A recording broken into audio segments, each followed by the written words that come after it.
inflation continues to be low, stable, and moving towards the 4% target. Core inflation, that is non-food and non-fuel, currently is 3.1%. Steps are being taken to ensure supplies of perishable goods reach markets adequately. Interim budget. As mentioned in the interim budget, we need to focus on 4 major castes, namely the Garib, Mahilaye, Yuva, and Annadata, the poor, women, youth, and the farmer.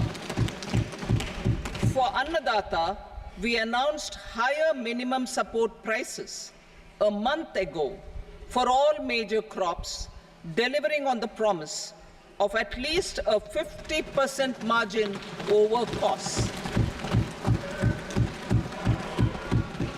Pradhan Mantri Garib Kalyan Anna Yojana was extended for 5 years, benefiting more than 80 crore people. Administrative actions for approval and implementation of various schemes announced in the interim budget are well underway. The required allocations have been made. Budget theme. Turning attention to the full year and beyond in this budget, we particularly focus on employment, skilling, MSMEs, and the middle class. I am happy to announce the Prime Minister's package of 5 schemes and initiatives to facilitate employment, skilling, and other opportunities for 4.1 crore youth over a 5-year period, with a central outlay of 2 lakh crore rupees. I will speak about them shortly, while more details may be seen in the annexure. This year, I've made a provision of 1.48 lakh rupees, 1.48 lakh crore rupees for education, employment, and skilling. Budget priorities. The people have given a unique opportunity to our government to take the country on the path of strong development and an all-round prosperity. In the interim budget, we promise to present a detailed roadmap for our pursuit of Viksit Bharat. In line with the strategy set out in the interim budget, this budget envisages sustained efforts on the following 9 priorities for generating ample opportunities for all. Number 1, productivity and resilience in agriculture. Number 2, employment and skilling. Number 3, inclusive human resource development and social justice. 4, manufacturing and services. 5, urban development. 6, energy security. 7, infrastructure. 8, innovation, research and development. And 9, next generation reforms. Subsequent budgets will build on these and add more priorities and actions. A more detailed formulation will be carried out as part of the economic policy framework, about which I will speak later in this speech. This budget details some of the specific actions to be initiated in the current year towards fulfillment of these priorities, with potential for transformative changes.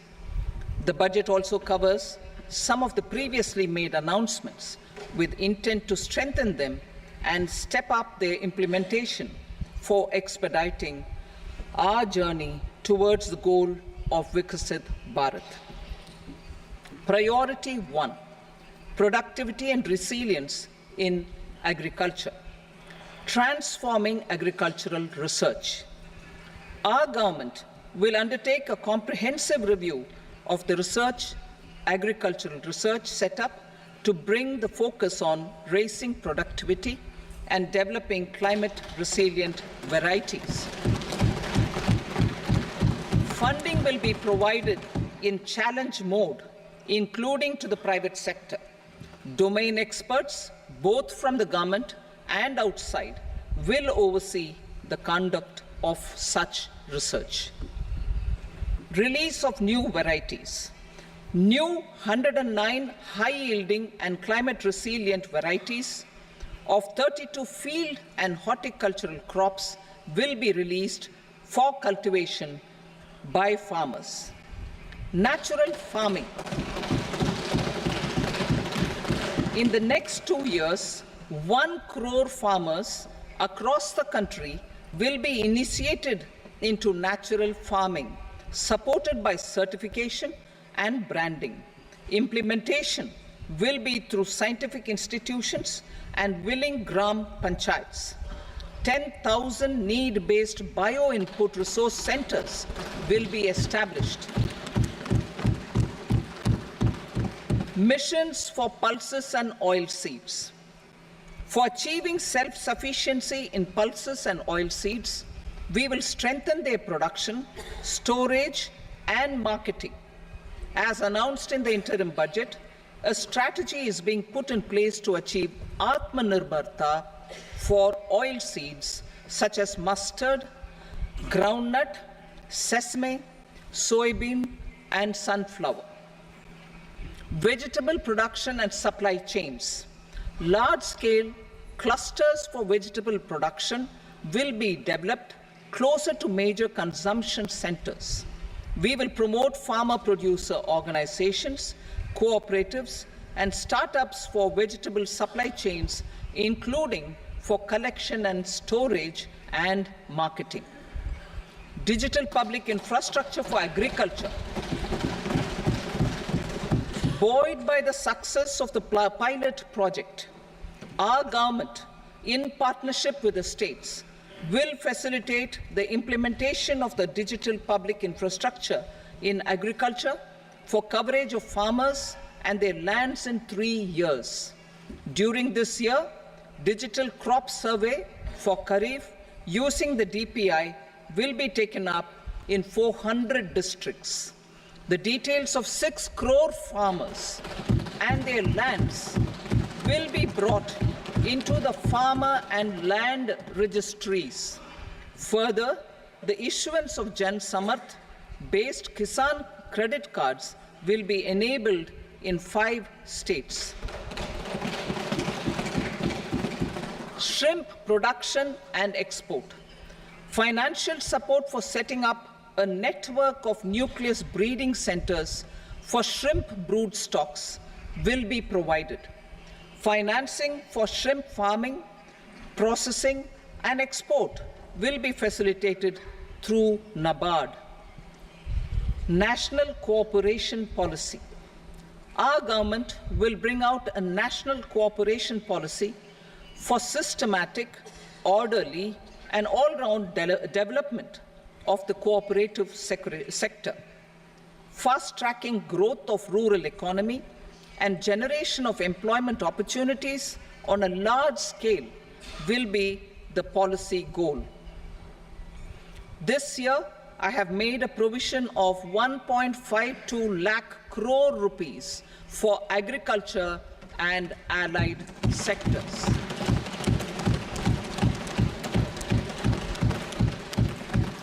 Priority 2, employment and skilling. Employment-linked incentive. Our government will implement following 3 schemes for employment-linked incentive as part of the Prime Minister's package. These will be based on enrollment in the EPFO and focus on recognition of first-time employees and support to employees and employers. Scheme A, first-timers. This scheme will provide 1 month wage to all persons newly entering the workforce in all formal sectors.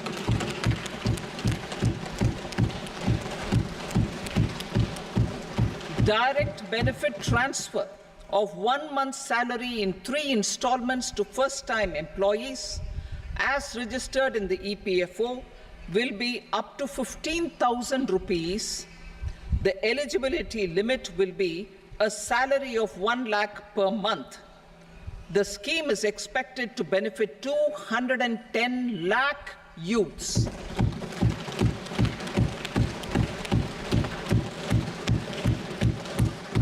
Scheme B, job creation in manufacturing.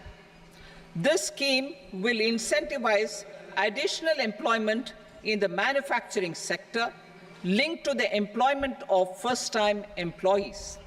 An incentive will be provided at specified scale directly both to the employee and the employer with respect to the EPFO contribution in the first 4 years of employment.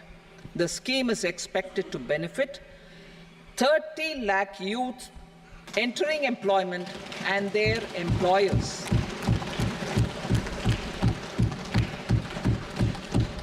Scheme C, support to employers. This employer-focused scheme will cover additional employment in all sectors. All additional employment within a salary of 1 lakh rupee per month will be counted. The government will reimburse to employers up to 3,000 rupees per month for 2 years towards the EPFO contribution for each additional employee. The scheme is expected to incentivize additional employment of 50 lakh persons.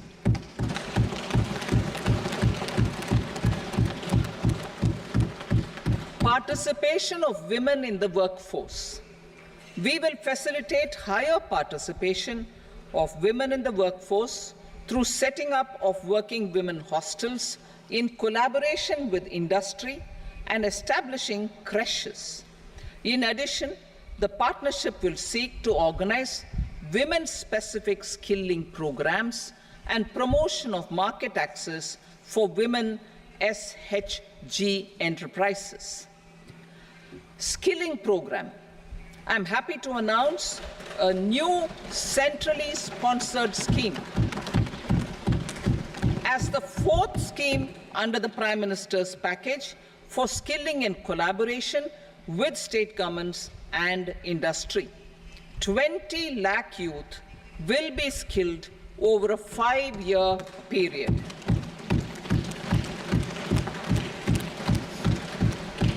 "1,000 industrial training institutes will be upgraded in hub and spoke arrangements with outcome orientation.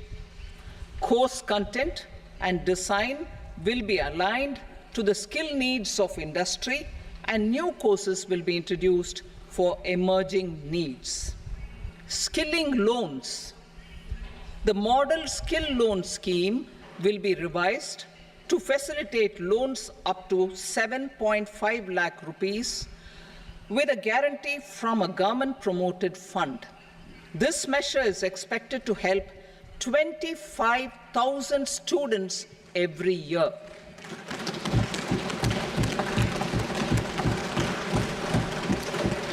Education loans. For helping our youth who have not been eligible for any benefit under government schemes and policies, I am happy to announce a financial support for loans up to 10 lakh rupees for higher education in domestic institutions.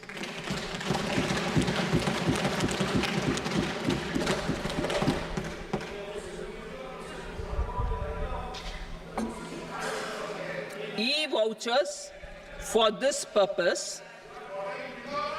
E-vouchers for this purpose will be given directly to 1 lakh students every year for annual interest subvention of 3% of the loan amount. Priority 3, inclusive human resource development and social justice, saturation approach. Our government is committed to all-round, all-pervasive and all-inclusive development of people, particularly farmers, youth, women, and the poor. For achieving social justice comprehensively, the saturation approach of covering all eligible people through various programs, including those for education and health, will be adopted to empower them by improving their capabilities.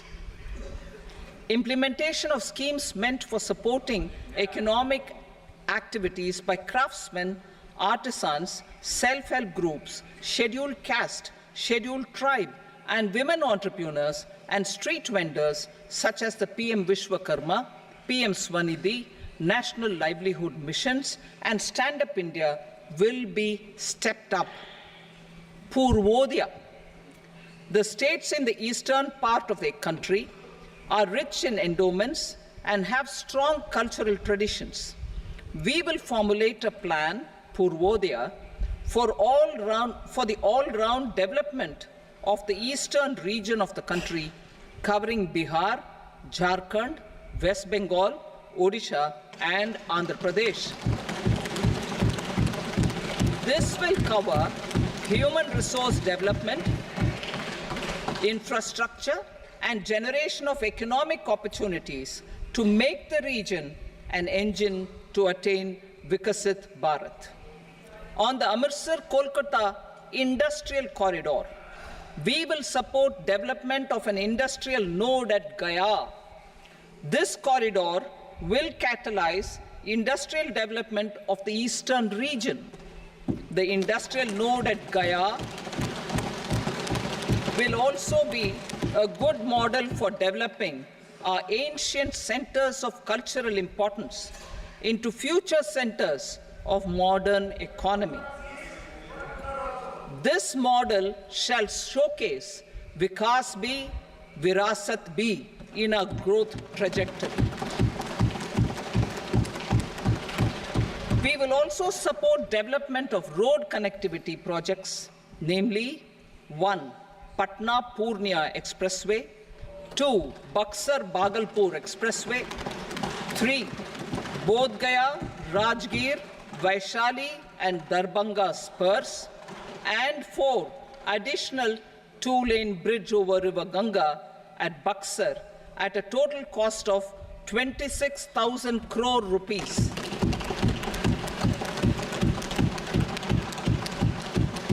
Power projects, including setting up of a new 2,400 megawatt power plant at Pir Painti, will be taken up at a cost of 21,400 crore rupees.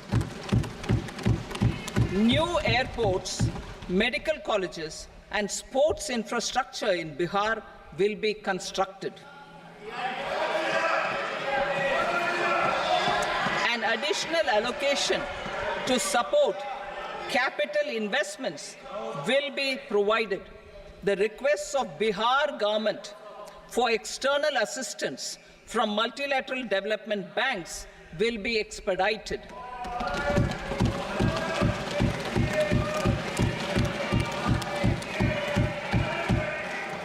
Andhra Pradesh Reorganization Act. Our government has made concerted efforts to fulfill the commitments in Andhra Pradesh Reorganization Act.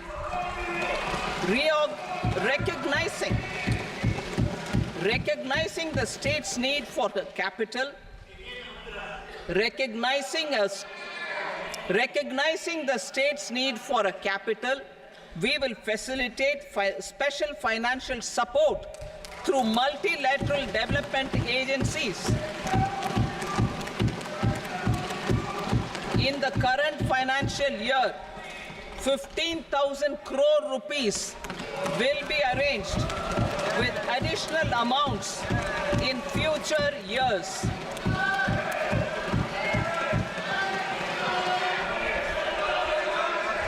Our government is fully committed to financing and early completion of the Polavaram irrigation project, which is the lifeline for Andhra Pradesh and its farmers This will facilitate our country's food security as well. Under the Act,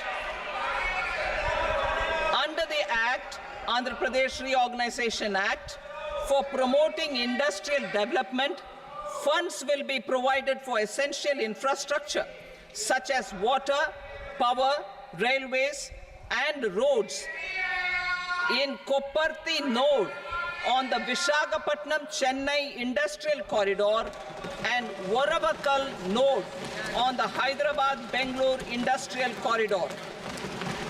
An additional allocation will be provided this year towards capital investment for economic growth.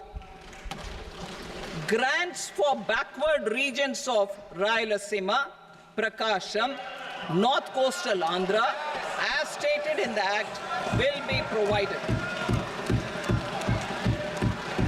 PM Awas Yojana.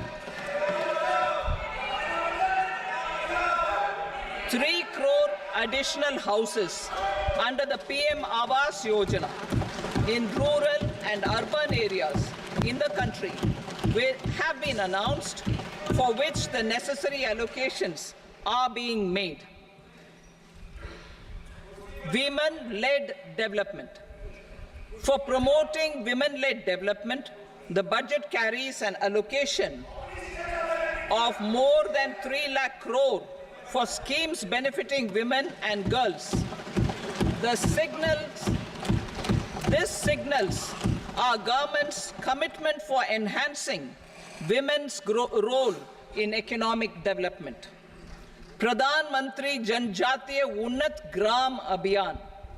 For improving the socio-economic condition of tribal communities, we will launch the Pradhan Mantri Janjatiya Unnat Gram Abhiyan by adopting saturation coverage for tribal families in tribal majority villages and aspirational districts.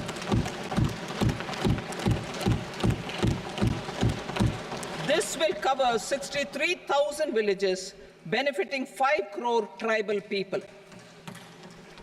Bank branches in northeastern region. More than 100 branches of India Post Payment Bank will be set up in the northeast region to expand the banking services. This year, I have made a provision of 2.66 lakh crore rupees for rural development, including rural infrastructure. Priority 4, manufacturing and services, support for promotion of MSMEs. This budget provides special attention to MSMEs and manufacturing, particularly labor-intensive manufacturing.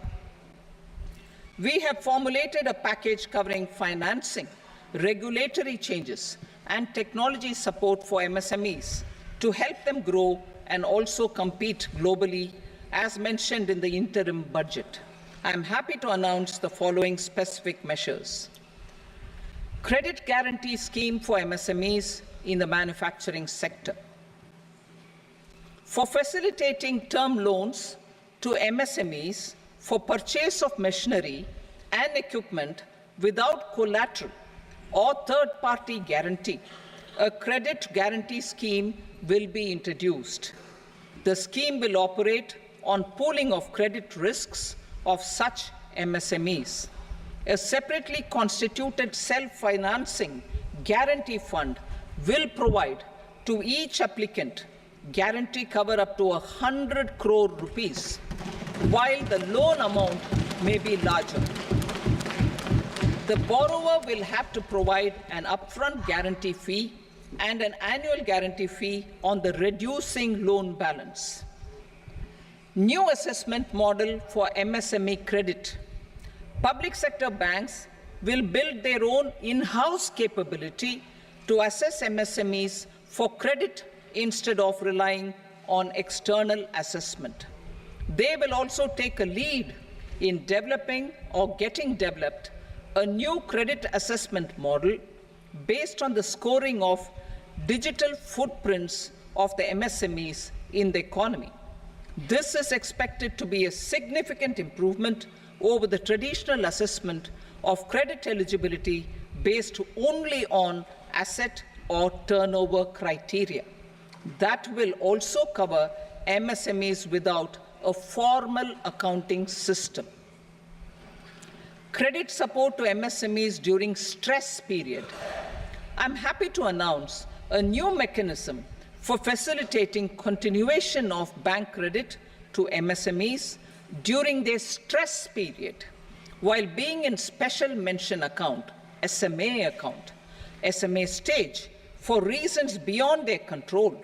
MSMEs need credit to continue their business and to avoid getting into the NPA stage. Credit availability will be supported through a guarantee from a government-promoted fund. Mudra loans.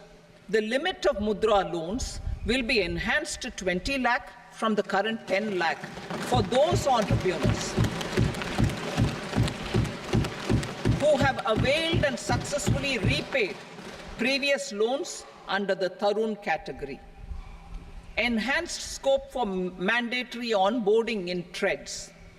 For facilitating MSMEs to unlock their working capital by converting their trade receivables into cash, I propose to reduce the turnover threshold of buyers for mandatory onboarding on the TREDS platform from rupees 500 crore to 250 crore rupees. This measure will bring 22 more CPSCs and 7,000 more companies onto the platform. Medium enterprises will also be included in the scope of the suppliers. SIDBI branches in MSME clusters. SIDBI will open new branches to expand its reach to serve all major MSME clusters within 3 years and provide direct credit to them. With the opening of 24 such branches this year, the service coverage will expand to 168 out of 242 major clusters. MSME units for food irradiation, quality and safety testing. Financial support for setting up of 50 multi-product food irradiation units in the MSME sector will be provided. Setting up of 100 food quality and safety testing labs with NABL accreditation will be facilitated. E-commerce export hubs. To enable MSMEs and traditional artisans to sell their products in international markets, e-commerce export hubs will be set up in public-private partnership mode. These hubs, under a seamless regulatory and logistic framework, will facilitate trade and export-related services under one roof. Measures for promotion of manufacturing and services. Internship in top companies. As the fifth scheme under Prime Minister's package, our government will launch a comprehensive scheme for providing internship opportunities in 500 top companies to 1 crore youth in 5 years. They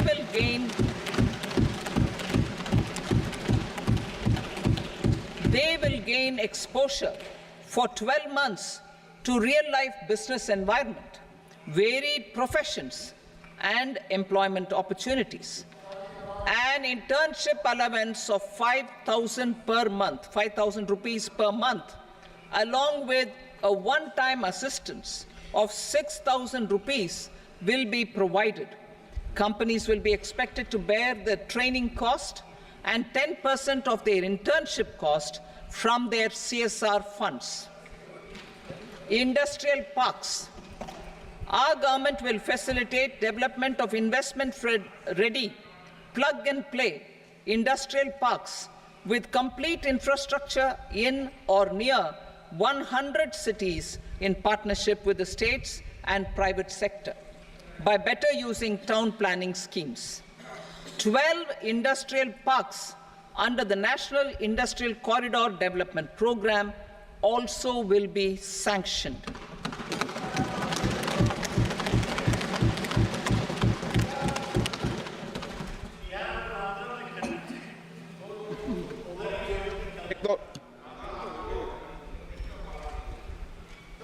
Veji member, no, please, Betty.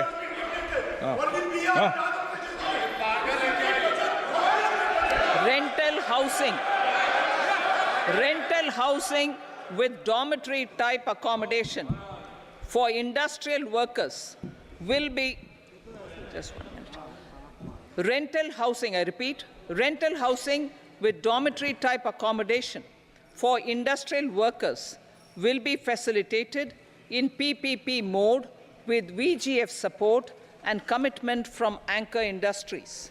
Shipping industry, ownership, leasing, and flagging reforms will be implemented to improve the share of Indian shipping industry and generate more employment.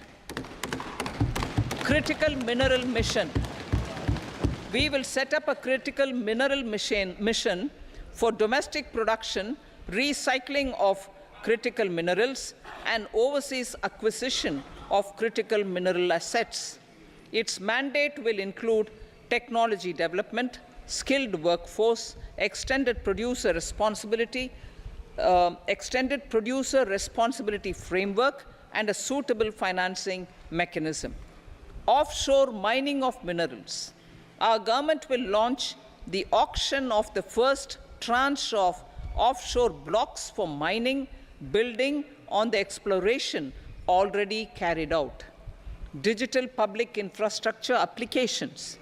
Turning to the services sector, I propose development of DPI applications at population scale for productivity gains, business opportunities, and innovation by the private sector.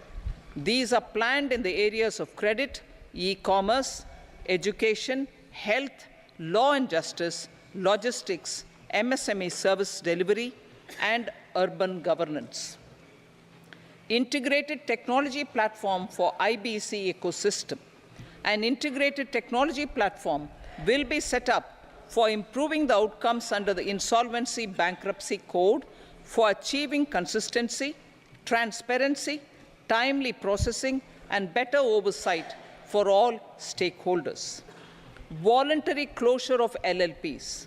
The services of the Center for Processing Accelerated Corporate Exit, CPACE, will be extended for voluntary closure of LLPs to reduce the closure times. National Company Law Tribunals. The IBC has resolved more than 1,000 companies, resulting in direct recovery of 3.3 lakh crore to creditors. 3.3 lakh crore rupees to creditors. In addition, 28,000 cases involving over 10 lakh crore rupees have been disposed of even prior to admission. Appropriate changes to the IBC, reforms and strengthening of the tribunal and appellate tribunals will be initiated to speed up insolvency resolution. Additional tribunals will be established. Out of those, some will be notified to decide cases exclusively under the Companies Act. Debt recovery. Steps for reforming and strengthening debt recovery tribunals will be taken. Additional tribunals will be established to speed up recovery. Priority 5, urban development. Cities as growth hubs. Working with states, our government will facilitate development of cities as growth hubs. This will be achieved through economic and transit planning and orderly development of peri-urban areas utilizing town planning schemes. Creative redevelopment of cities. For creative brownfield redevelopment of existing cities with a transformative impact, our government will formulate a framework for enabling policies, market-based mechanisms, and regulation. Transit-oriented development. Transit-oriented development plans for 14 large cities with a population above 30 lakh will be formulated, along with an implementation and financing strategy. Urban housing. Under the PM Awas Yojana, Urban 2.0, housing needs of 1 crore urban poor and middle-class families will be addressed with an investment of 10 lakh crore rupees. This will include the central assistance of 2.2 lakh crore rupees in the next 5 years. A provision of interest subsidy to facilitate loans at affordable rates is also envisaged. In addition, enabling policies and regulations for efficient and transparent rental housing markets with enhanced availability will also be put in place. Water supply and sanitation. In partnership with state governments and multilateral development banks, we will promote water supply, sewage treatments, and solid waste management projects and services for 100 large cities through bankable projects. These projects will also envisage use of treated water for irrigation and filling up of tanks in nearby areas. Street markets. Building on the success of PM Swanidhi scheme in transforming the lives of street vendors, our government envisions a scheme to support each year over the next 5 years the development of 100 weekly hearts or street food hubs in select cities. Stamp duty. We will encourage states which continue to charge high stamp duty to moderate the rates for all and also consider further lowering duties for properties purchased by women. This reform will be made an essential component of urban development schemes. Priority 6, energy security, energy transition. In the interim budget, I had announced our strategy to sustain high and more resource-efficient economic growth, along with the energy security in terms of availability, accessibility, and affordability. We will bring out a policy document on appropriate energy transition pathways that balances the imperatives of employment, growth, and environmental sustainability. PM Surya Ghar Muft Bijli Yojana. PM Surya Ghar Muft Bijli Yojana. In line with the announcement in the interim budget,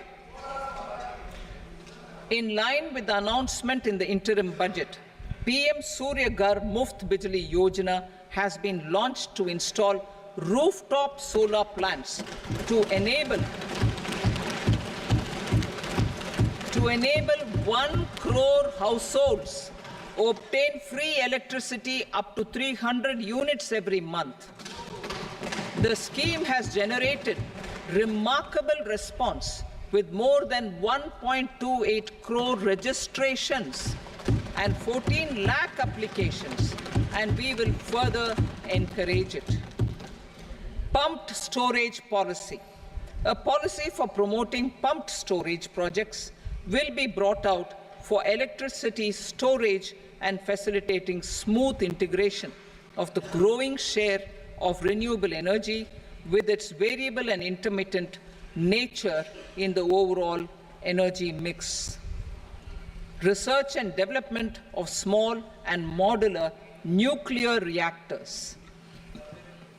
Nuclear energy is expected to form a very significant part of the energy mix for Viksit Bharat. Towards that pursuit, our government will partner with the private sector for 1. Setting up Bharat Small Reactors, 2. Research and development of Bharat Small Modular Reactor, and 3. research and development of newer technologies for nuclear energy. The R&D funding announced in the interim budget will be made available for this sector also. Advanced ultra supercritical thermal power plants. The development of indigenous technology for advanced ultra supercritical thermal power plants with much higher efficiency has been completed. A joint venture between NTPC and BHEL will set up a full-scale 800 megawatt commercial plant using AUSC technology. The government will provide the required fiscal support. Moving forward, development of indigenous capacity for the production of high-grade steel and other advanced metallurgy materials for these plants will result in strong spin-off benefits for the economy. Roadmap for hard-to-abate industries.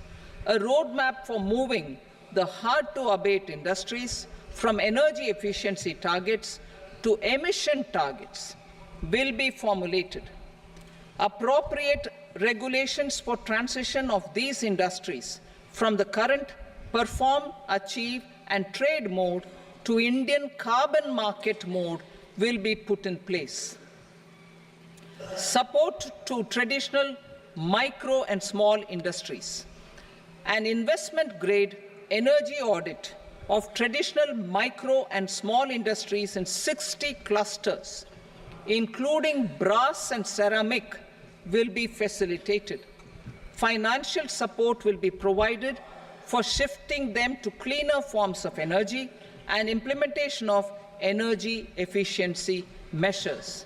The scheme will be replicated in another 100 clusters in the next phase.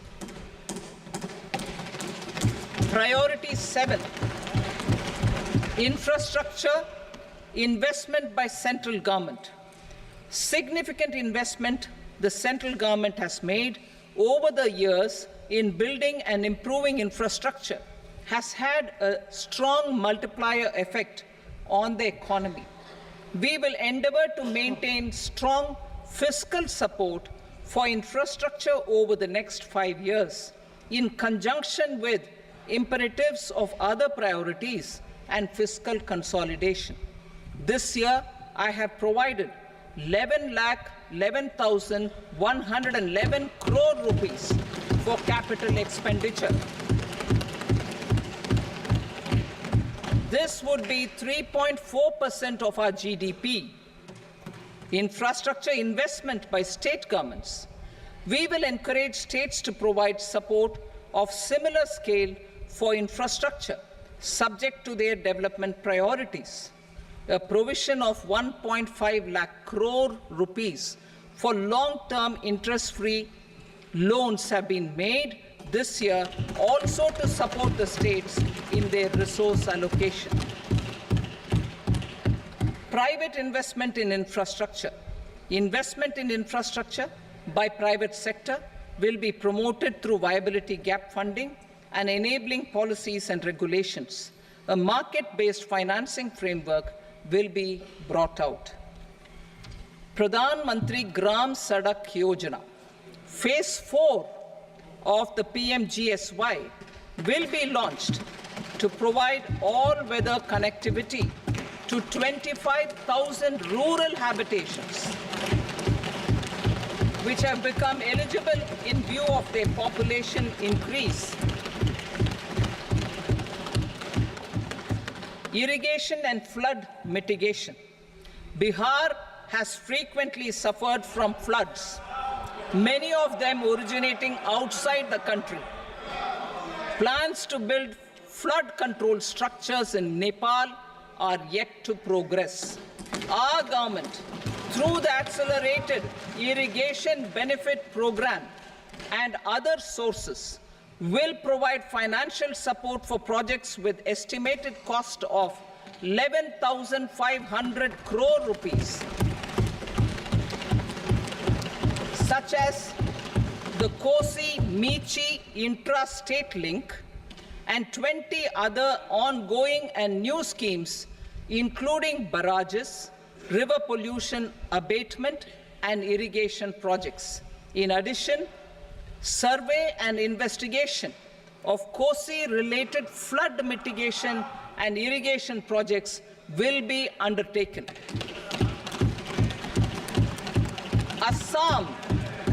Assam grapples with floods every year by the Brahmaputra River and its tributaries originating outside India.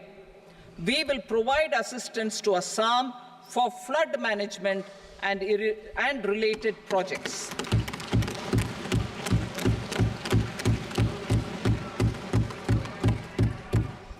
Himachal Pradesh suffered extensive losses due to floods last year.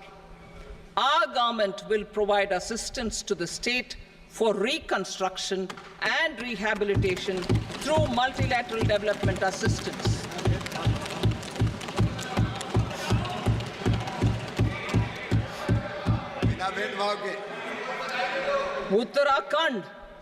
Uttarakhand too suffered losses due to cloudbursts and massive landslides.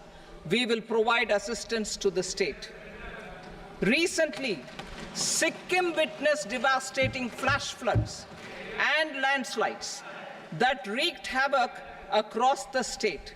Our government will provide assistance to the state.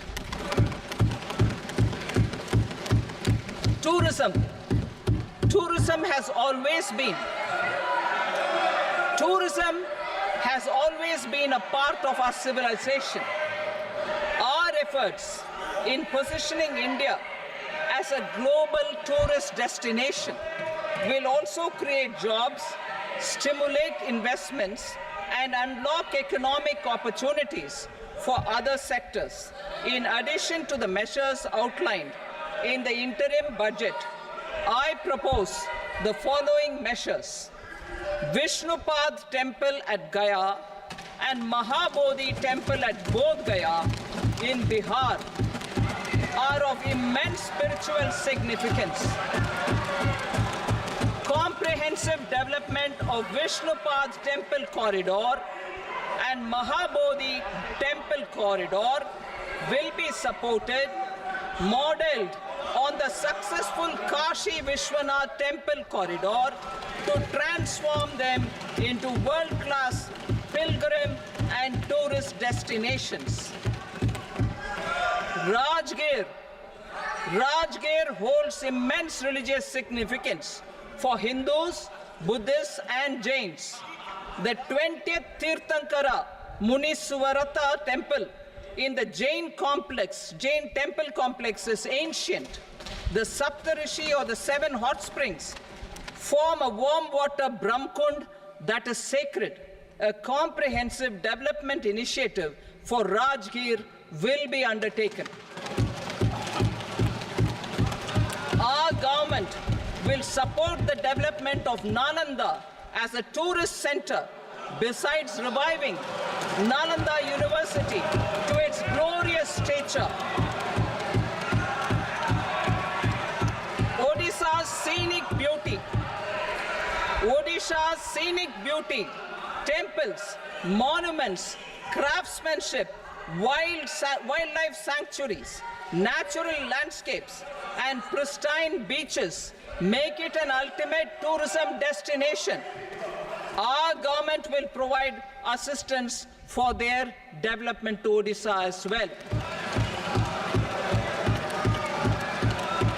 Priority 8, innovation, research, and development. We will operationalize the Anusandhan National Research Fund for basic research and prototype development. Further, we will set up a mechanism for spurring private sector-driven research and innovation at commercial scale, with a financing pool of 1 lakh crore rupees in line with the announcement in the interim budget.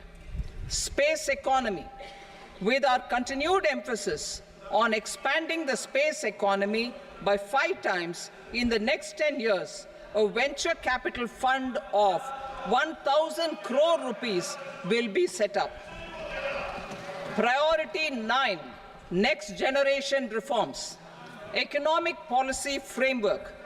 We will formulate an economic policy framework to delineate the overarching approach to economic development and set the scope of the next generation of reforms for facilitating employment opportunities and sustaining high growth.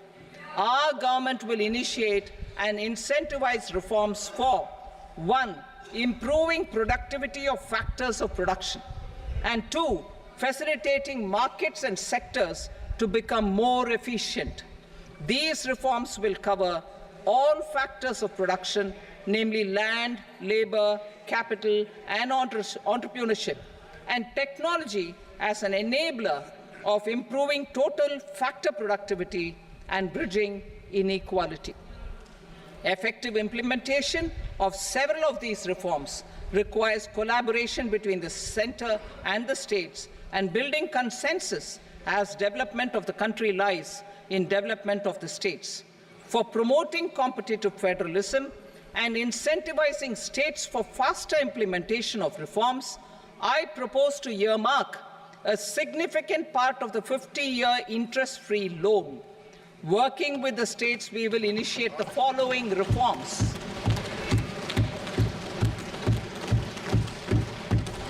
Land-related reforms and actions, both in the rural and urban areas, will cover land administration, will cover 1. Land administration, planning and management, and 2.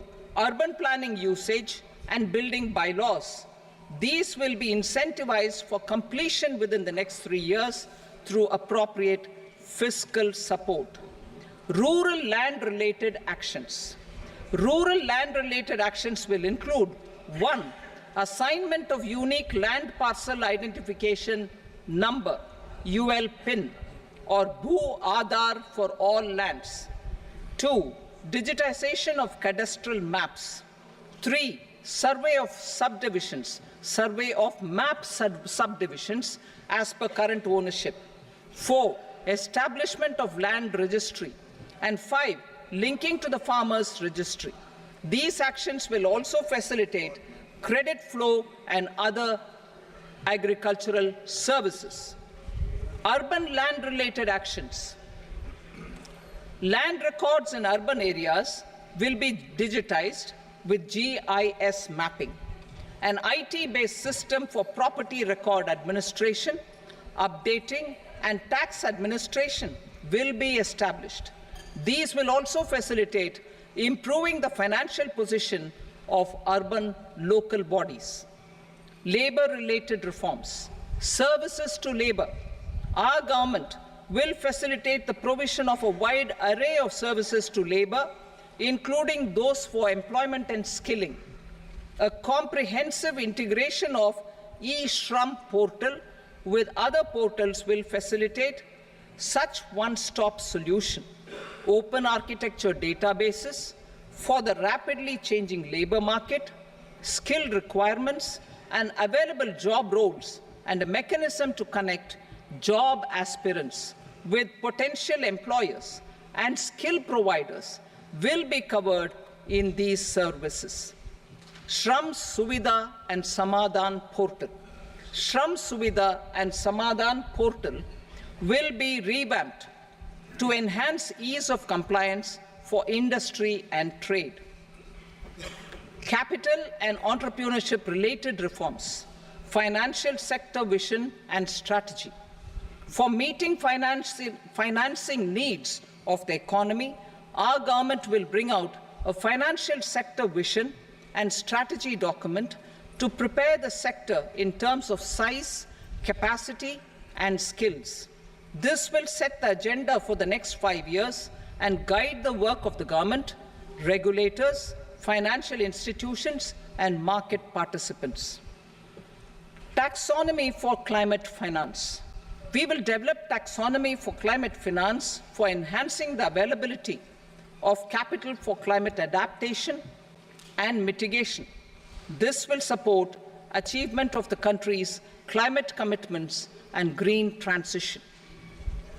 Variable capital company structure. We will seek the required legislative approval for providing an efficient and flexible mode for financing leasing of aircrafts and ships and pooled funds of private equity through a variable company structure. Foreign direct investments and overseas investment. The rules and regulations for foreign direct investment and overseas investments will be simplified to 1.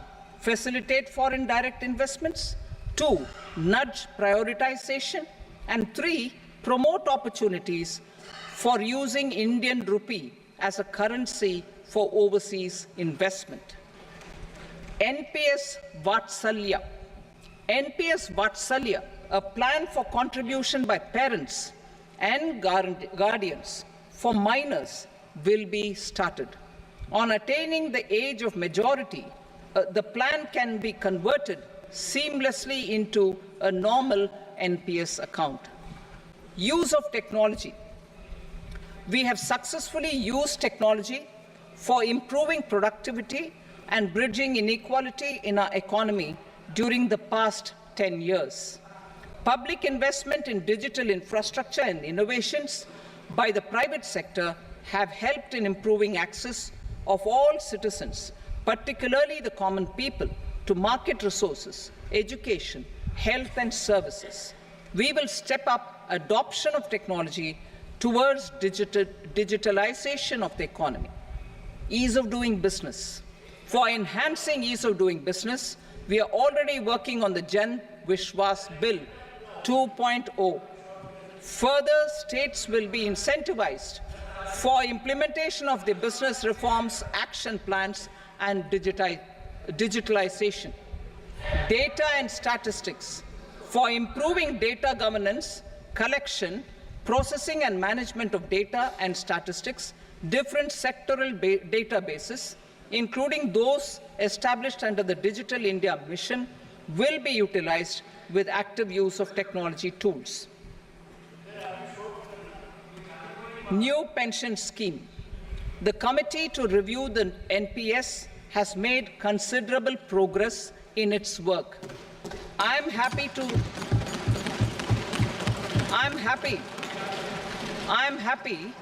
that the staff side of the National Council of the Joint Consultative Machinery for Central Government Employees has taken a constructive approach. A solution will be evolved which addresses the relevant issues while maintaining fiscal prudence to protect the common citizens. Budget estimates for 24-25. For the year 24-25, total receipts other than borrowings and the total expenditure are estimated at 32.07 lakh crore rupees and 48.21 lakh crore rupees respectively. The net tax receipts are estimated at 25.83 lakh crore rupees. The fiscal deficit is estimated at 4.9% of the GDP.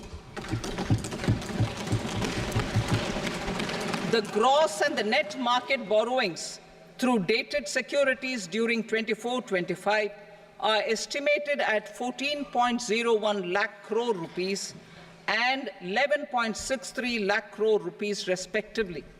Both will be less than that in 23-24.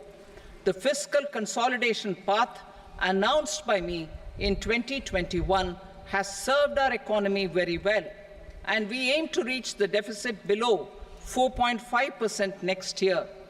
The government is committed to staying the course.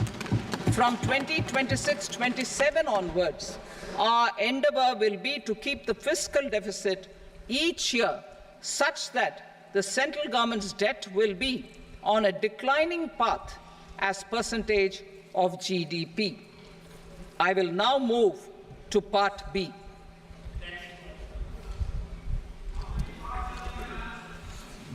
Indirect taxes. Sir, I start with GST. It has decreased tax incidence on the common man, reduced compliance burden and logistics cost for trade and industry, and enhanced revenues of the central and the state governments. It is a success of vast proportions. To multiply the benefits of GST, we will strive to further simplify and rationalize the tax structure and endeavour to expand it to the remaining sectors. My proposals for customs duties intend to support domestic manufacturing, deepen local value addition, promote export competitiveness, and simplify taxation while keeping the interest of the general public and consumers surmount. In Budget 22-23, we reduced the number of customs duty rates. I propose to undertake a comprehensive review of the rate structure over the next 6 months to rationalize and simplify it for ease of trade, removal of duty inversion, and reduction of disputes. I shall now take up sector-specific customs duty proposals. Medicine and medical equipments. To provide relief to cancer patients, I propose to fully exempt 3 more medicines from customs duties.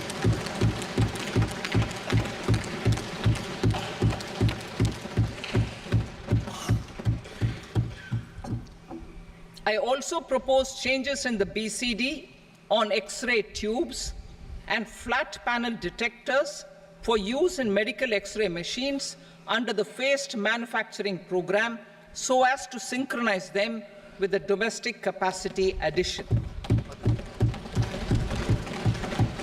Mobile phone and related parts. With a 3-fold increase in domestic production and almost a 100-fold jump in exports of mobile phones over the last 6 years, the Indian mobile industry has matured. In the interest of consumers, I now propose to reduce the BCD on mobile phone, mobile PCBA, and mobile charger to 15%. Critical minerals. Minerals such as lithium, copper, cobalt, and rare earth elements are critical for sectors like nuclear energy, renewable energy, space, defense, telecommunications, and high-tech electronics. I propose to fully exempt customs duties on 25 critical minerals and reduce BCD on 2 of them. This will provide a major fillip to the processing and refining of such minerals and help secure their availability for these strategic and important sectors. Solar energy. Energy transition is critical in the fight against climate change. To support energy transition, I propose to expand the list of exempted capital goods for use in the manufacture of solar cells and panels in the country. Further, in view of sufficient domestic manufacturing capacity of solar gas, glass, and tinned copper interconnect, I propose not to extend the exemption of custom duties provided to them. Marine products. India's seafood exports in the last financial year touched an all-time high of more than 60,000 crores of rupees. Frozen shrimp accounted for about 2/3 of these exports. To enhance their competitiveness, I propose to reduce BCD on certain broodstock, polychaete worms, shrimp, and fish feed to 5%. I also propose to exempt customs duty on various inputs for manufacture of shrimp and fish feed. Leather and textile. Similarly, to enhance the competitiveness of exports in the leather and textile sectors, I propose to reduce BCD on real down-filling material from duck or goose. I am also making additions to the list of exempted goods for manufacture of leather and textile garments, footwear, and other leather articles for export. To rectify inversion in duty, I propose to reduce BCD subject to conditions on methylene diphenyl diisocyanate, MDI, for manufacture of spandex yarn from 7.5 to 5%. Furthermore, the export duty structure on raw hides, skin, and leather is proposed to be simplified and rationalized. Precious metals. To enhance domestic value addition in gold and precious metal jewelry in the country, I propose to reduce customs duties on gold and silver to 6% and that of platinum to 6.4%. Other metals, steel and copper are important raw materials. To reduce their cost of production, I propose to remove the BCD on ferronickel and blister copper. I am also continuing with nil BCD on ferrous scrap and nickel cathode and concessional BCD of 2.5% on copper scrap. Electronics.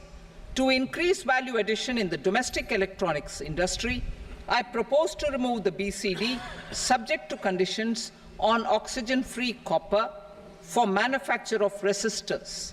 I also propose to exempt certain parts for manufacture of connectors. Chemicals and petrochemicals. To support existing and new capacities in the pipeline, I propose to increase the BCD on ammonium nitrate from 7.5% to 10%. Plastics. PVC flex banners are non-biodegradable and hazardous for environment and health. To curb their imports, I propose to raise the BCD on them from 10 to 25%. Telecommunication equipment. To incentivize domestic manufacturing, I propose to increase the BCD from 10 to 15% on PCBA of specified telecom equipment. Trade facilitation. To promote domestic aviation and boat and ship MRO, I propose to extend the period for export of goods imported for repairs from 6 months to 1 year. I'll read that again. To promote domestic aviation and boat and ship maintenance, repair and operations, I propose to extend the period for export of goods imported for repairs from 6 months to 1 year. In the same vein, I propose to extend the time limit for re-import of goods for repairs under warranty from 3 to 5 years. I now move to direct taxes. We will continue our efforts to simplify taxes, improve taxpayer services, provide tax certainty, and reduce litigation while enhancing revenues for funding the development and welfare schemes of the government. It has been our endeavor to simplify taxation. We have taken a number of measures in the last few years, including introduction of simplified tax regimes without exemptions and deductions for corporate tax and for personal income tax. This has been appreciated by taxpayers. 58% of corporate tax came from the simplified tax regime in the financial year 22-23. Similarly, as per data available till now, for the last fiscal, more than 2/3 have availed the new personal income tax regime. Comprehensive review of the Income Tax Act. I am now announcing a comprehensive review of the Income Tax Act 1961. The purpose is to make the Act concise, lucid, easy to read and understand. This will reduce disputes and litigation, thereby providing tax certainty to the taxpayers. I will also bring down the demand embroiled in litigation. It is proposed to be completed in 6 months. A beginning is being made in the Finance Bill by simplifying the tax regime for charities, tedious rate structures, provisions of reassessment and such provisions, and capital gains taxation. Simplification for charities and TDS. Two tax exemption regimes. The two tax exemption regimes for charities are proposed to be merged into one. The 5% TDS rate on many payments is being merged into the 2% TDS rate, and the 20% TDS rate on repurchase of units by mutual funds or UTI is being withdrawn. TDS rate on e-commerce operators is proposed to be reduced from 1 to 0.1%. Moreover, credit of TCS is proposed to be given in the TDS to be deducted on salary. Further, I propose to decriminalize delay for payment of TDS up to the due date of filing statement for the same. I also plan to provide a standard operating procedure for TDS defaults and simplify and rationalize the compounding guidelines for such defaults. Simplification of reassessment. I propose to thoroughly simplify the provisions for reopening and reassessment. An assessment hereinafter can be reopened beyond 3 years from the end of the assessment year only if the escaped income is 50 lakh rupees or more, up to a maximum period of 5 years from the end of the assessment year. Even in such cases, a time limit of 6 years before the year of the search, as against the existing time limit of 10 years, is being proposed. This will reduce tax uncertainty and disputes. Simplification and rationalization of capital gains. Capital gains taxation is also proposed to be hugely simplified. Short-term gains on certain financial assets shall henceforth attract a tax rate of 20%, while that on all other financial assets and all non-financial assets shall continue to attract the applicable tax rate. Long-term gains on all financial and non-financial assets, on the other hand, will attract a tax rate of 12.5%. For the benefit of the lower and the middle income classes, I propose to increase the limit of exemption of capital gains on certain financial assets to 1.25 lakh rupees per year. Listed financial assets held for more than a year will be classified as long-term, while unlisted financial assets and all non-financial assets will have to be held for at least 2 years to be classified as long-term. Unlisted bonds and debentures, debt mutual funds, and market-linked debentures, irrespective of holding period, however, will attract tax on capital gains at applicable rates. Taxpayer services. All the major taxpayer services under GST and most services under customs and income tax have been digitalized. All remaining services of customs and income tax, including rectification and order giving effect to appellate orders, shall be digitalized and made paperless over the next 2 years. Litigation and appeals. While our concerted efforts to reduce pendency of appeals at various appellate fora are beginning to show good results, it will continue to engage our highest attention. To dispose of the backlog of first appeals, I plan to deploy more officers to hear and decide such appeals, especially those with large tax effect. For resolution of certain income tax disputes pending an appeal, I am also proposing Vivad Se Vishwas Scheme 2024.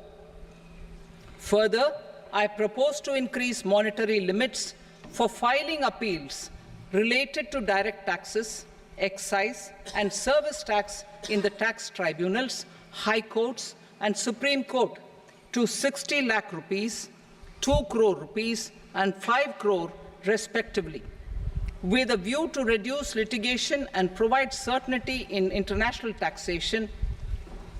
We will expand the scope of safe harbor rules and make them more attractive. We will also streamline the transfer pricing assessment procedure. Employment and investment. I have a few proposals to promote investment and foster employment. First of all, to bolster the Indian startup ecosystem, boost the entrepreneurial spirit, and to support innovation, I propose to abolish the so-called angel tax for all classes of investors. Second, there is tremendous potential for cruise tourism in India. To give a fillip to this employment-generating industry, I am proposing a simpler tax regime for foreign shipping companies operating domestic cruises in the country. Third, India is a world leader in the diamond cutting and polishing industry, which employs a large number of skilled workers. To further promote the development of this sector, we would provide for safe harbor rates for foreign mining companies selling raw diamonds in the country. Fourth, to attract foreign capital for our development needs, I propose to reduce the corporate tax rate on foreign companies from 40 to 35%. Deepening the tax base. I have a couple of proposals for deepening the tax base. First, security transaction tax on futures and options of securities is proposed to be increased to 0.02% and 0.1% respectively. Second, for reasons of equity, I propose to tax income received on buyback of shares in the hands of recipients.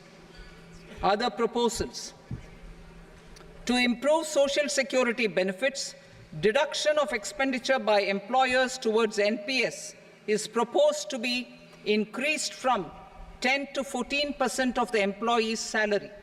Similarly, deduction of this expenditure up to 14% of salary from the income of employees in private sector, public sector banks, and undertakings opting for the new tax regime is proposed to be provided. Indian professionals working in multinationals get ESOPs and invest in social security schemes and other movable assets abroad. Non-reporting of such small foreign assets has penal consequences under the Black Money Act. Such non-reporting of movable assets up to 20 lakh rupees is proposed to be depenalized.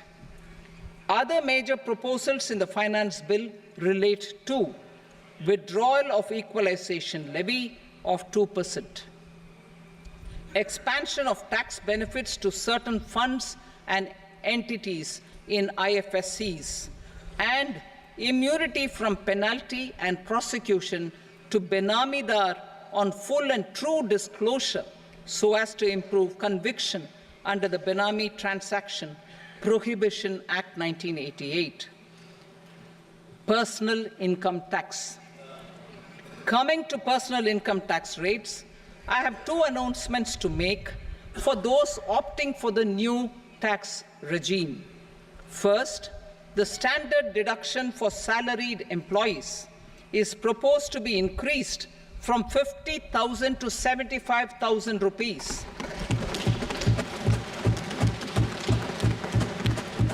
Similarly, deduction on family pension for pensioners is proposed to be enhanced from 15,000 to 25,000 rupees. This will provide relief to about 4 crore salaried individuals and pensioners.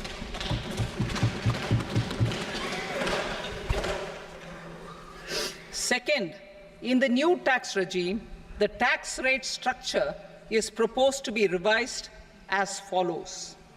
0 to 3 lakh rupees, nil. 3 to 7 lakh rupees, 5%.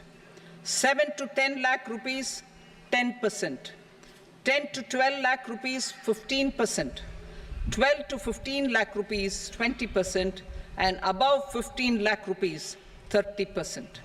As a result of these changes, a salaried employee in the new tax regime stands to save up to 17,500 rupees in income tax.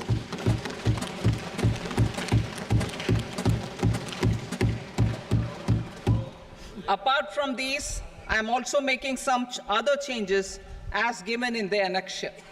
As a result of these proposals, revenue of about 37,000 crore, that is 29,000 crore in direct taxes and 8,000 crore in indirect taxes will be foregone, while revenue of about 30,000 crore rupees will be additionally mobilized. Thus, the total revenue foregone is about 7,000 crores annually. Mr. Speaker, sir, with this, I commend the budget to this august House. Jai Hind.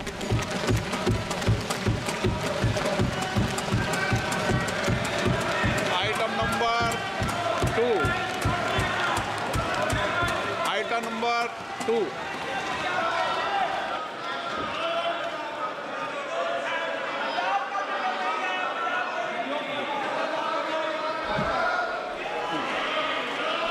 Sir, with your permission, I rise to lay on the table the following statements under Section 3 of the Fiscal Responsibility and Budget Management, FRBM Act 2003, Medium-Term Fiscal Policy cum Fiscal Policy Strategy Statement, and Macroeconomic Framework Statement.